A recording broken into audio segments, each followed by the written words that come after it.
Maxwell-Boltzmann distribution law. Consider a system of n similar but distinguishable molecules of gas.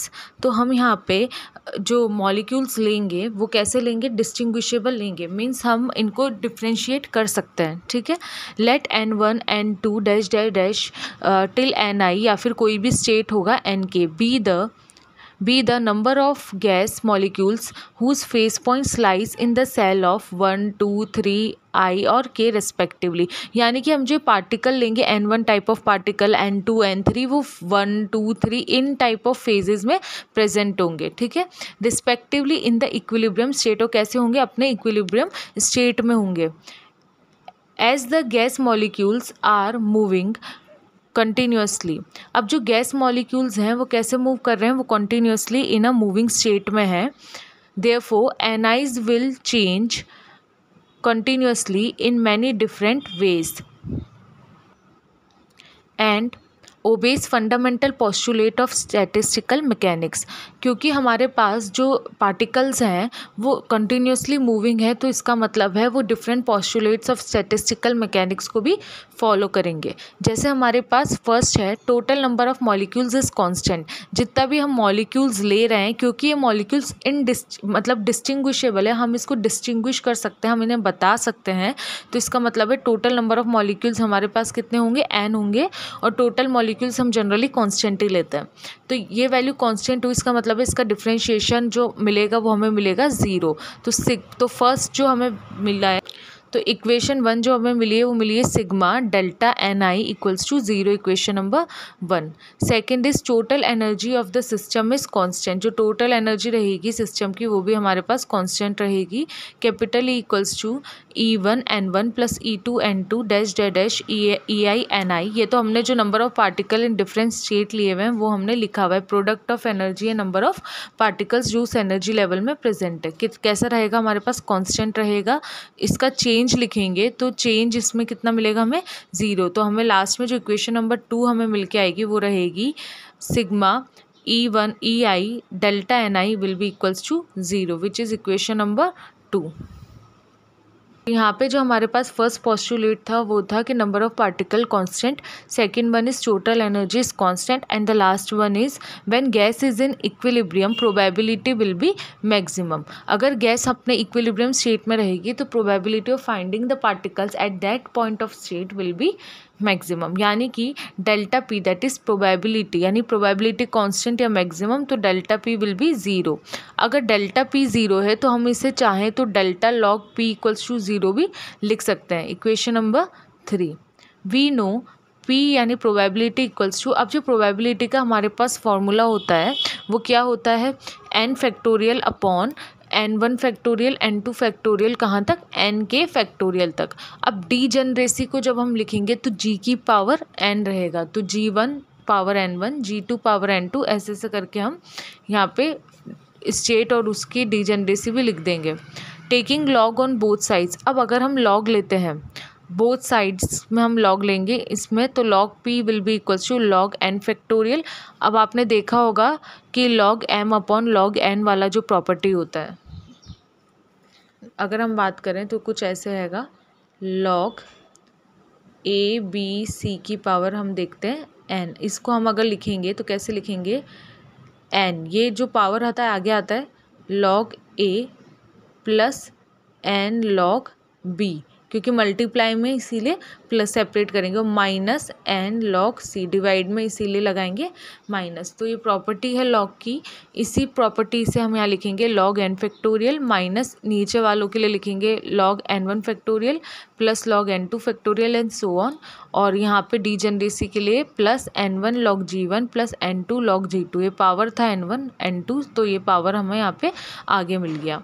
Log p equals to log n factorial minus, अब यहाँ पे log n1 factorial plus log n2 factorial total sum हो रहा है n1 n2 n3 and so on. तो इसको हम sigma के फॉर्म में लिख सकते हैं लॉग ni फैक्टोरियल. यहाँ फैक्टोरियल था इसलिए यहाँ भी फैक्टोरियल लगाया, प्लस इसको कैसे लिखेंगे n1 n2 और ये सब कंटिन्यूस है तो sigma N I log ji I, equation number 4। Equation number 4 को हम सॉल्व करेंगे by using a Stirling formula.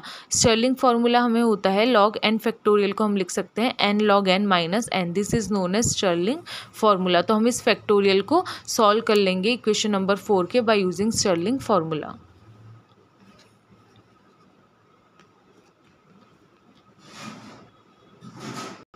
Now log p equals to, अब स्टर्लिंग फार्मूला हमने लगाया तो log n फैक्टोरियल हुआ n log n minus n, minus यहाँ पे स्टर्लिंग फार्मूला लगाया तो sigma N I log N i minus sigma N i plus sigma N I log ji I.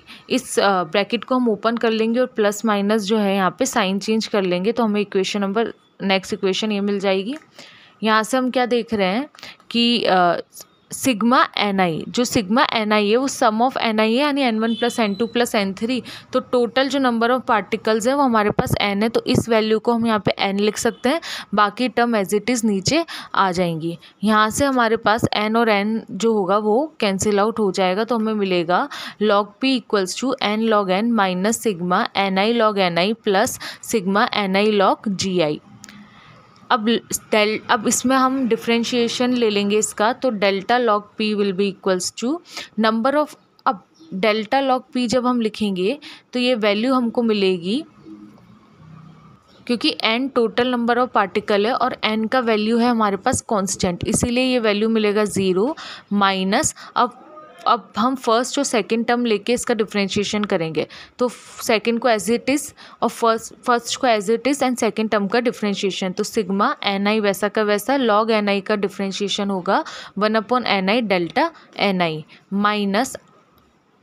Minus अब इसके बाद क्या करेंगे हम कि इसको एज इट इज़ रखेंगे, फर्स्ट सेकंड टर्म को, फर्स्ट का डिफ्रेंशिएशन करेंगे तो सिग्मा लॉग ये एन आई सेम वैसा ही सेकंड टर्म और डेल्टा ऑफ एन वन यानी first term plus log ji i, और यहाँ पे जो लॉग जी आई हमारे पास है वो कांस्टेंट है क्योंकि डीजेनरेसी बता रहा है, तो ये वैसा का वैसा और एन आई का डिफ्रेंशिएशन डेल्टा एन आई। हमारे पास जो हमने फर्स्ट चीज़ बोला था सिग्मा डेल्टा एन आई जो है वो टोटल एन ही बता रहा है, मतलब डिफ्रेंशिएशन अगर हम करते हैं नंबर ऑफ पार्टिकल्स का तो हमारे फर्स्ट पोस्टुलेट के हिसाब से, क्योंकि नंबर ऑफ पार्टिकल कांस्टेंट है तो इनके डिफ्रेंशिएशन का सम भी हमें 0 मिलेगा, तो ये 0 है, इसका मतलब है ये value turned out to be 0। सिर्फ दो वैल्यू हमको मिलेगी, वो मिलेगी minus sigma log N I delta N I और minus sigma log ji I delta N I. इसको थोड़ा सिंप्लीफाई करेंगे हम तो ये वैल्यू हमें कैसे मिलेंगी, जैसे कि log M upon log N होता है सेम वैसे ही माइनस और यहाँ पे आएगा सिग्मा लॉग। अब डेल्टा एन आई दोनों में कॉमन है तो ये रहा डेल्टा एन आई और लॉग एन आई और ये जी आई था तो log N I upon ji I, ये था del log P from equation 3।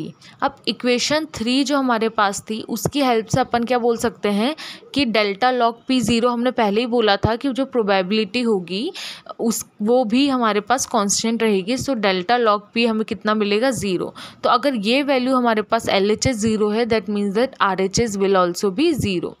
अब ये वैल्यू हमें 0 मिल गई, इस इक्वेशन को हमें सॉल्व करना है, तो इसको सॉल्व करने के लिए हम यूज़ करेंगे using Lagrange method of undetermined multiples we gate.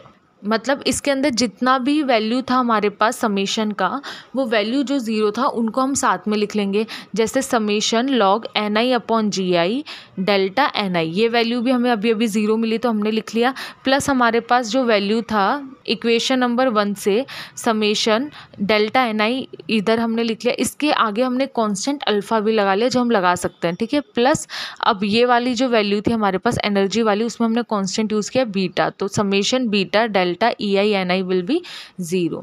Summation log N I upon ji i plus alpha plus beta e i और delta N i will equals to 0।